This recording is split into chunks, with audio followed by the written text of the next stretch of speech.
Pelo sinal da Santa Cruz, livrai-nos Deus, nosso Senhor, dos nossos inimigos, em nome do Pai, do Filho e do Espírito Santo. Amém. Meu Senhor e meu Deus, creio firmemente que estás aqui, que me vês, me ouves. Adoro-te com profunda reverência. Peço perdão dos meus pecados e graça para fazer com fruto esse tempo de oração. Minha Mãe Imaculada, São José, meu Pai, Senhor, meu anjo da guarda, intercedei por mim.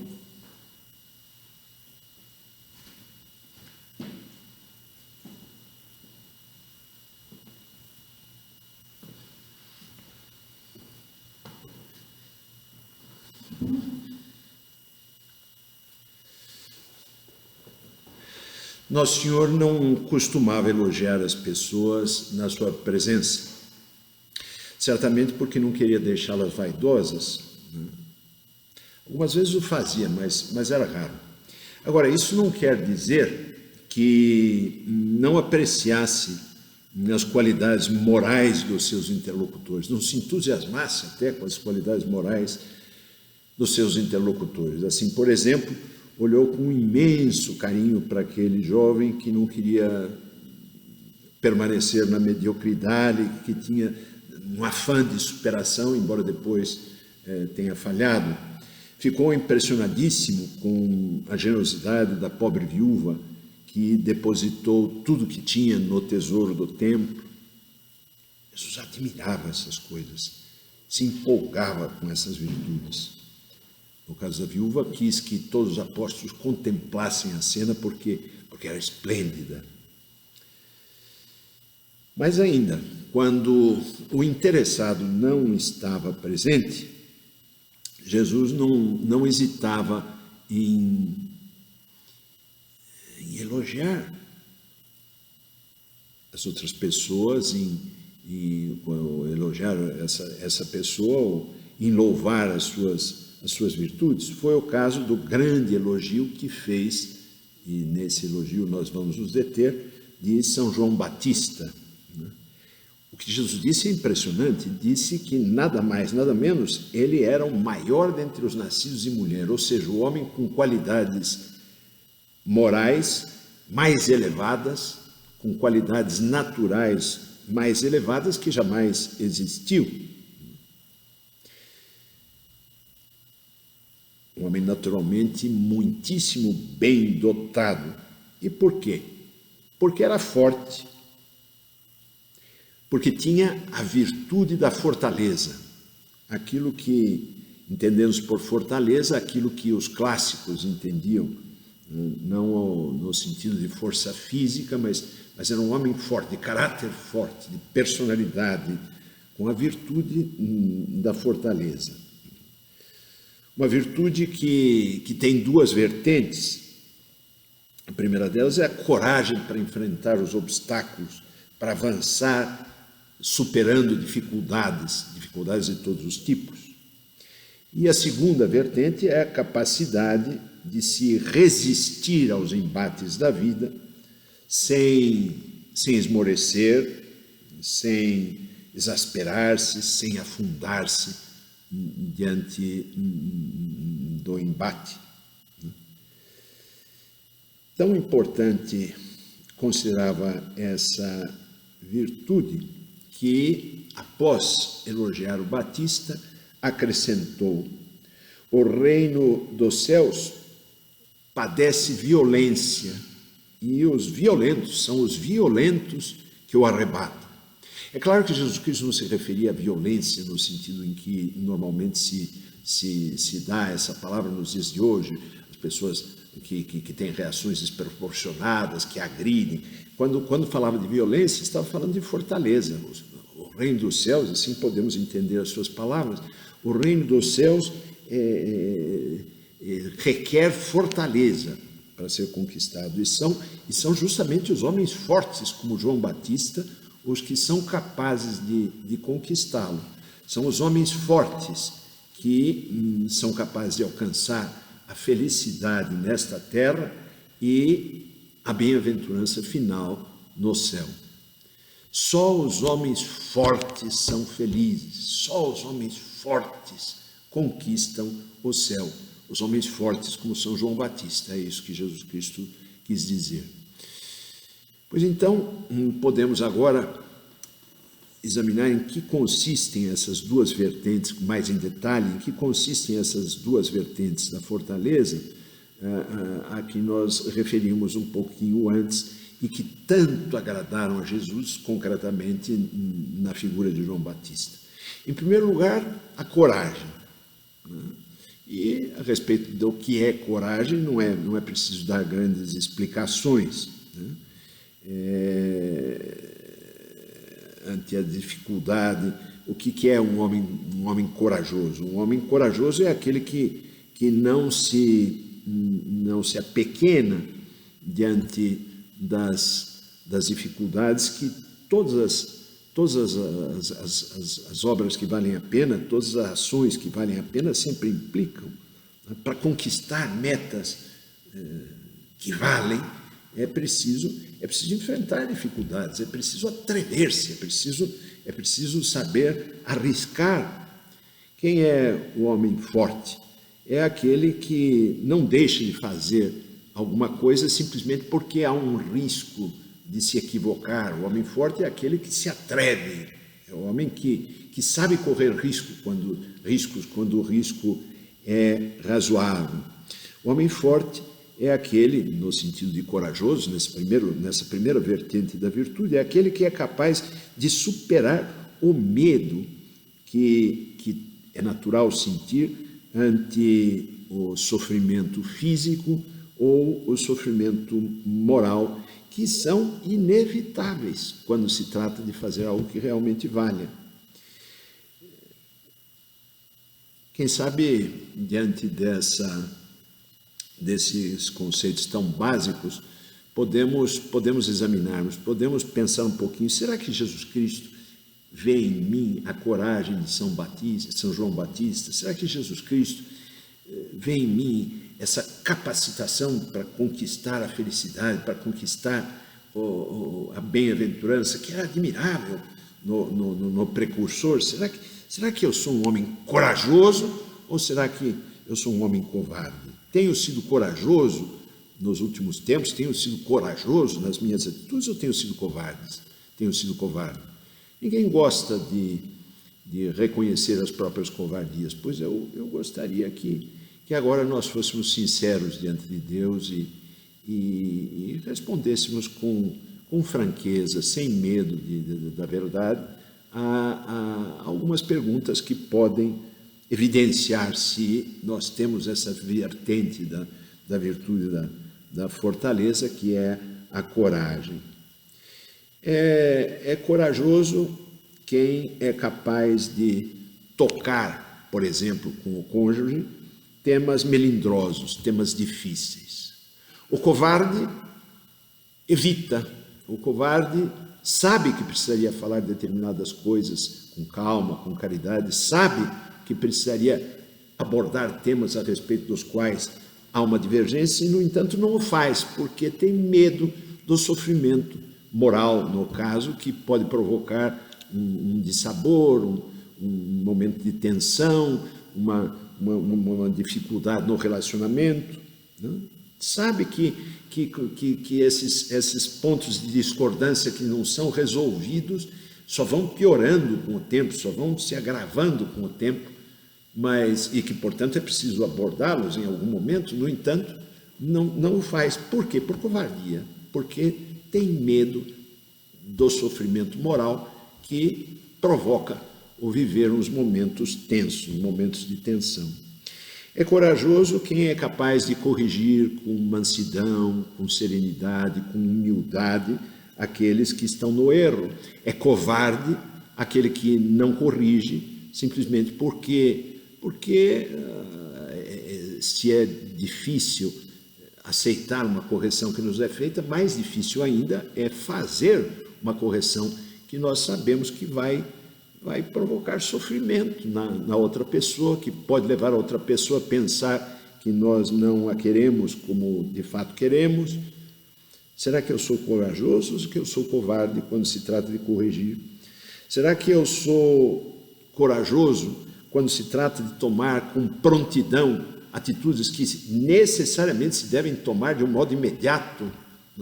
Há circunstâncias da vida em que as decisões podem ser adiadas, mas há circunstâncias em que não podemos adiar, porque se adia o que se tem de fazer, já não há oportunidade de fazê-lo. Diante dessas circunstâncias que exigem uma reação imediata e que podem provocar sofrimento, eu sou capaz de dar uma resposta imediata como as circunstâncias requerem, ou eu adio a decisão por insegurança, por medo de errar, ou eu adio a execução daquilo que foi decidido simplesmente por medo. Como digo, medo todos nós podemos ter. Aliás, uma pessoa normal tem medo, mas o corajoso é aquele que supera o medo, fazendo aquilo que tem de fazer, aceitando o sofrimento e as dificuldades inerentes à conquista de uma meta valiosa. Pois então, esse é o primeiro ponto, a primeira vertente da virtude da coragem, da virtude da fortaleza, que é a coragem. Essa vertente é a coragem. Será que nós temos sido corajosos? Como Jesus apreciava os homens corajosos? Não se esqueça, os corajosos conquistam o céu, os corajosos conquistam a felicidade. Os outros ficam sempre mergulhados em mediocridade.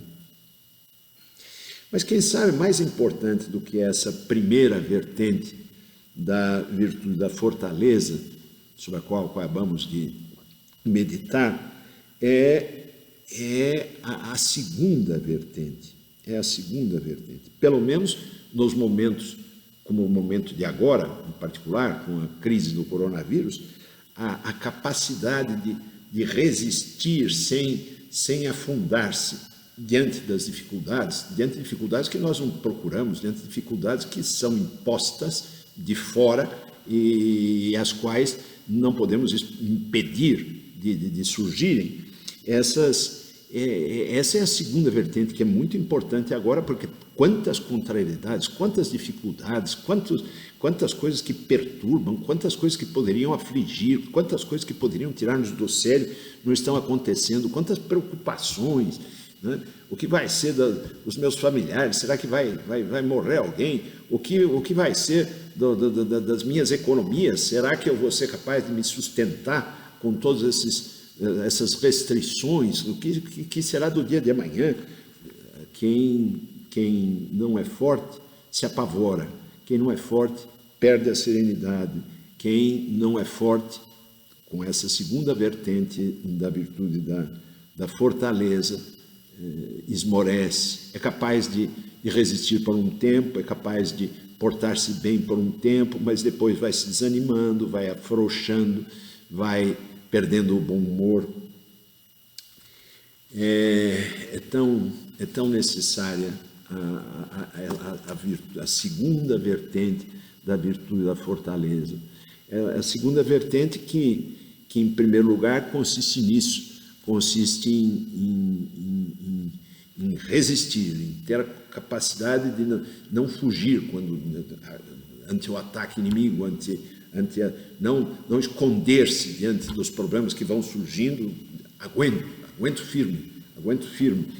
Quando todo mundo perde a cabeça e age de uma maneira irracional, eu mantenho os nervos, eu sou capaz de manter a calma, de transmitir serenidade aos que estão junto a mim, eu sou capaz de tomar decisões equilibradas, não me deixo perturbar de tal maneira pelos eventos nocivos, de modo que eu perca o controle de mim mesmo, o controle das minhas palavras.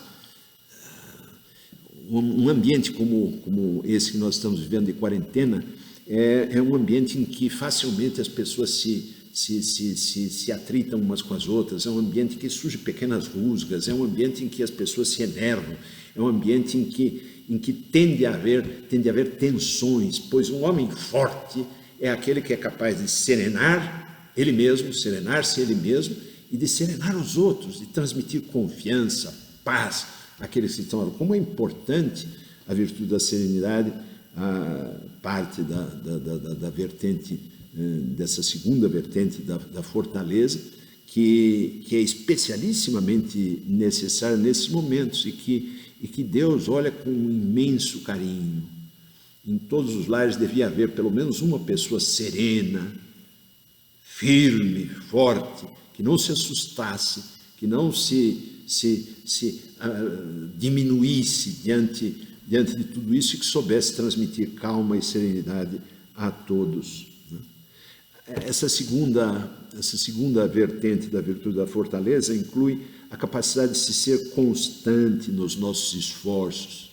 Nos primeiros dias é fácil, quando começamos uma tarefa ou quando estamos resistindo a uma situação como a atual, né? É fácil a gente fazer as coisas bem e cumprir com os próprios deveres, mas depois, quando as coisas se prolongam por 5 dias, por 10 dias, por 1 mês, por 2 meses, pelo que for necessário, né?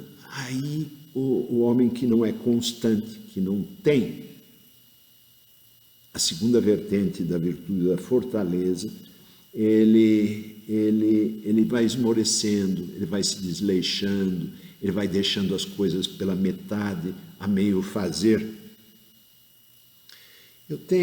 Meu Deus, eu tenho sido capaz de levar a termo as tarefas que me proponho, as obrigações que eu tenho, em particular nessas situações de crise como a atual. Eu tenho sido constante, tenho chegado até o fim, sempre agindo da maneira correta, sempre fazendo o que tenho que fazer, embora já esteja cansado, embora já esteja um pouco inquieto diante das demoras. Eu tenho a virtude da paciência. Constância e paciência são duas coisas muito relacionadas.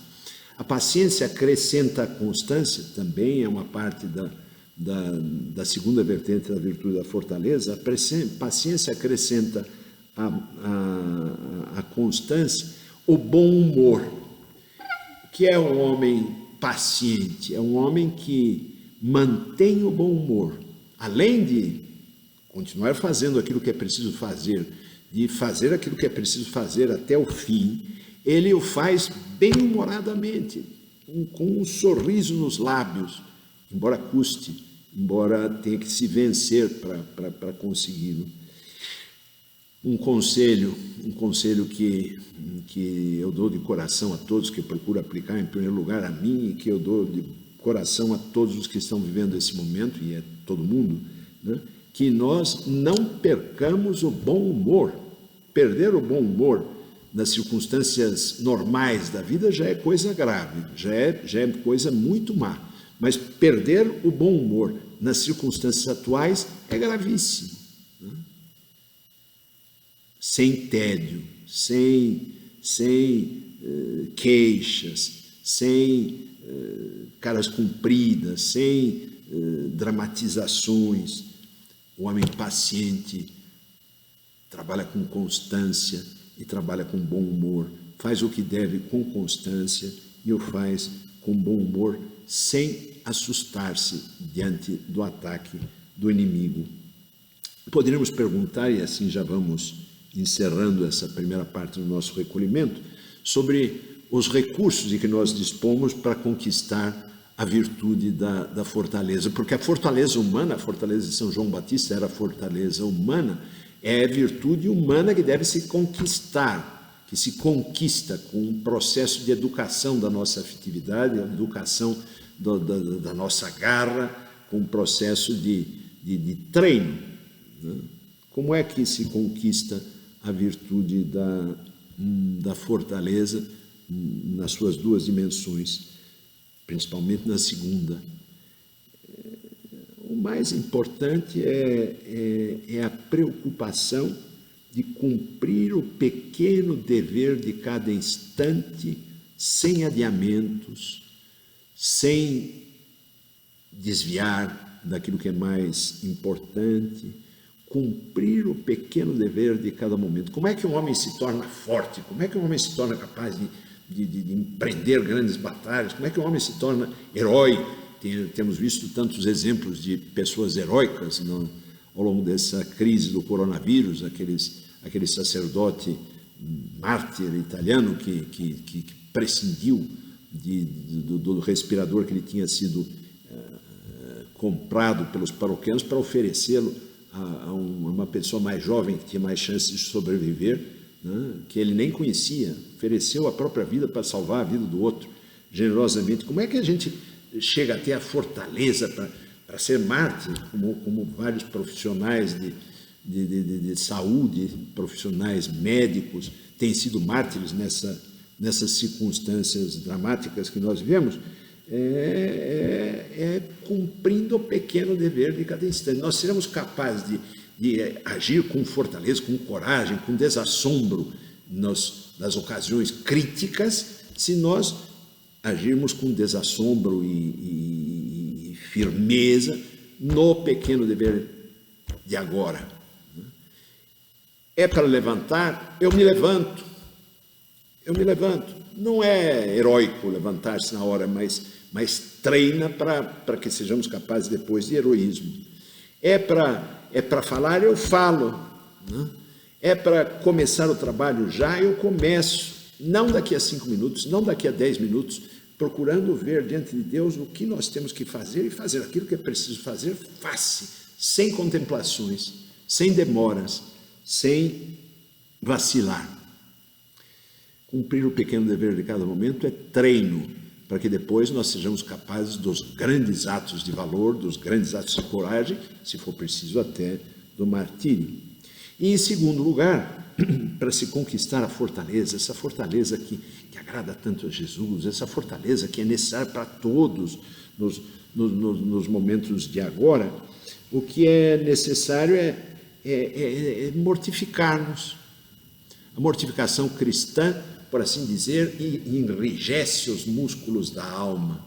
A mortificação cristã em que consiste? Não na busca do sofrimento pelo sofrimento, porque isso é masoquismo, isso é doentio, mas consiste em adquirir a capacidade de privar-nos de algumas das nossas comodidades para oferecer essa privação a Deus, para que na hora em que for necessária mesmo uma privação, e agora são necessárias tantas privações, eu tenho a capacidade para fazer. Se eu não me treinar a prescindir diariamente de algumas comodidades que a vida, principalmente com todos os recursos de hoje em dia, nos oferece, quando eu precisar mesmo, quer queira, quer não, prescindir de muitas coisas, como o momento de agora exige, eu não terei a capacidade, eu me afundarei, eu ficarei... Né? Quem é que se torna forte? Quem podendo ir a pé, não vai de carro? Quem é que se torna forte? Quem não bebe 3 Coca-Colas por dia, né? 3 garrafas de Coca-Cola por dia? Quem é que se torna forte? Aquele que é capaz de controlar os seus desejos, da vontade de agredir a outra pessoa com palavras, mas eu me seguro, me controlo, né? Dá vontade de fazer isso, mas eu não faço, porque eu quero ter domínio sobre mim mesmo, domínio sobre mim. A mortificação permite o domínio de si, que nos torna fortes.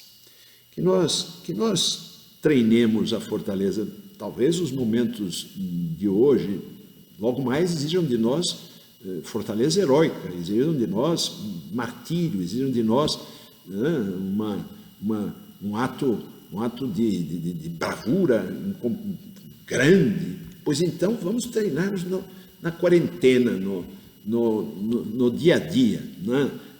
Como? Cumprindo o pequeno dever de cada instante, né?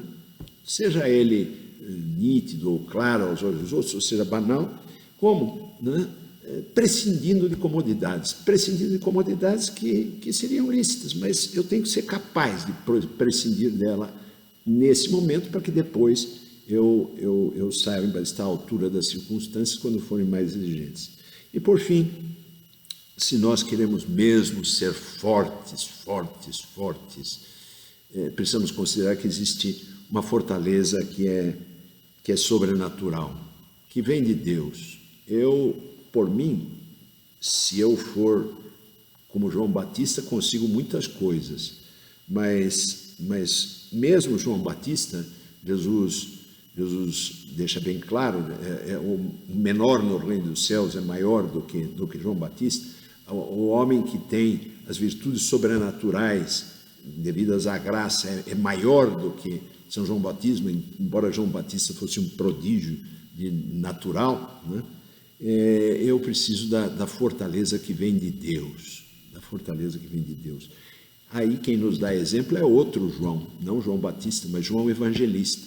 Lembram-se? No momento doloroso da cruz, no momento em que Jesus Cristo aparentemente estava derrotado, no momento em que seguir Jesus junto à cruz era arriscar a própria vida, no momento em que se requeria uma fortaleza imensa para não abandonar Jesus, só não abandonou Jesus o mais jovem dos apóstolos, porque se amava, porque se apoiou em Deus, se apoiou em Nossa Senhora, e foi assim o único apóstolo presente à crucifixão. Que nós pensemos na fortaleza, uma virtude maravilhosa que empolgava Jesus, uma virtude que nos momentos atuais é especialmente importante.